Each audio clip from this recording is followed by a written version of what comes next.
Inilah kisah anak dari orang kaya, pemilik 73 perusahaan, yang menjadi cleaning service. Dalam versi novel, bagian pertama, di suatu tempat, di suasana yang serba nyaman, hiduplah seorang pemuda, yang lahir dari keluarga serba kaya. Apapun yang diinginkannya, hampir pasti bisa terlaksana. Namun, anehnya, pemuda itu tak menunjukkan status sosialnya yang tinggi. Ia tak pernah bermewah-mewahan, apalagi sekedar ingin dilihat sebagai anak orang yang kaya. Pemuda ini bernama Kenshin. Usianya baru menginjak 21 tahun. Sejak lulus kuliah setahun lalu, Kenshin masih belum melanjutkan pendidikannya yang lebih tinggi. Lalu, malam itu, di dalam ruang tamu, ia bicara dengan ayahnya, yang tak lain, seorang pemilik perusahaan besar di kota itu. Kenshin berujar, "Yah, Kenshin mau kerja dulu aja, sebelum melanjutkan sekolah lagi." Ayahnya pun menjawab, "Ken, kalau kamu sekedar hanya cari pengalaman saja, lebih baik kamu pilih mana perusahaan ayah yang kamu sukai." Mendengar hal itu, Kenshin menjawab, "Tidak ya. Kenshin mau berusaha sendiri aja, mencari pekerjaan, tanpa bergantung pada ayah."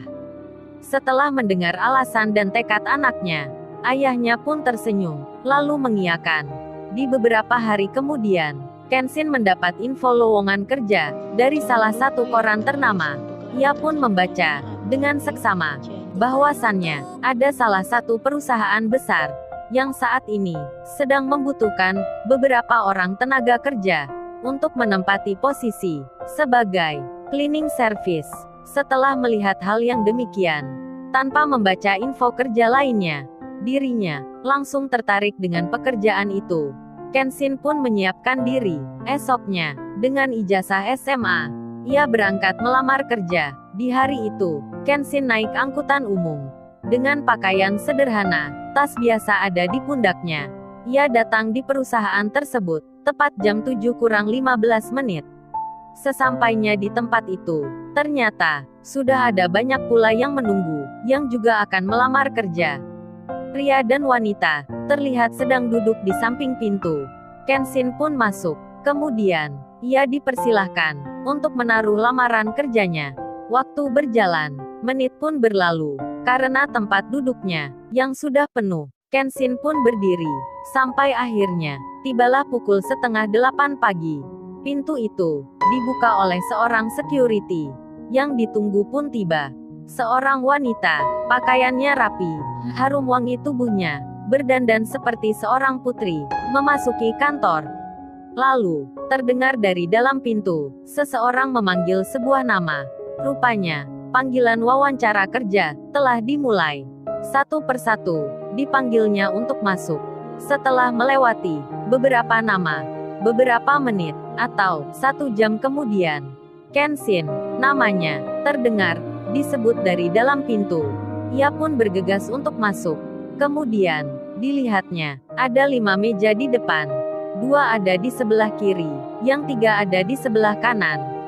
Kenshin pun rada bingung, mau menuju ke meja mana dia, hingga ia pun berdiri di tempat itu untuk beberapa saat, sampai-sampai namanya dipanggil kembali oleh seorang wanita. Ternyata, suara itu datangnya dari meja yang ada di sebelah kanan. Letaknya paling pojok sendiri.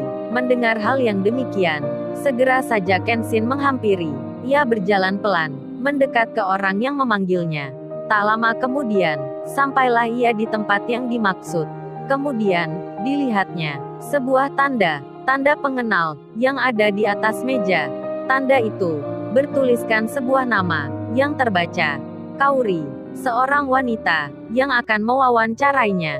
Kenshin dipersilahkan untuk segera duduk. Lalu, wanita tersebut melihat berkas lamaran yang dipegangnya. Ia membaca sebuah ijazah berlogo sekolah ternama, sekolah SMA yang begitu terkenal, tersohor karena banyak siswanya yang berprestasi. Terlebih, tak jarang sekolah tersebut memang dikenal banyak di antaranya adalah anak dari orang kaya. Wanita yang bernama Kaori itu sempat berpikir, tapi mas ini kok bisa melamar kerja jadi cleaning service ya?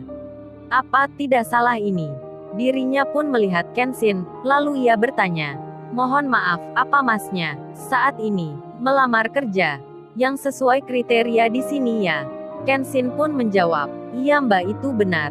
Kaori pun melihat lagi penampilan Kenshin yang sederhana. Ia bahkan merasa usianya sama dengan dirinya. Apalagi baru saja ia membaca tempat tanggal lahirnya pelamar kerja ini. Kemudian wanita yang bernama Kaori itu memeriksa lagi ijazah yang dipegangnya. Lalu dilihat olehnya, diperiksa satu persatu. Kaori pun membaca semua mata pelajaran yang ada di situ, hampir-hampir berangka 9 semua. Ia pun bertanya di hati, apa ini ijazah bikinannya sendiri ya?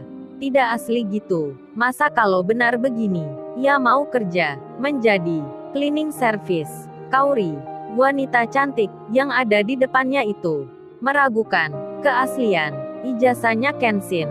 Lalu, bagaimana kisah selanjutnya? Subscribe channel ini untuk episode berikutnya. Terima kasih.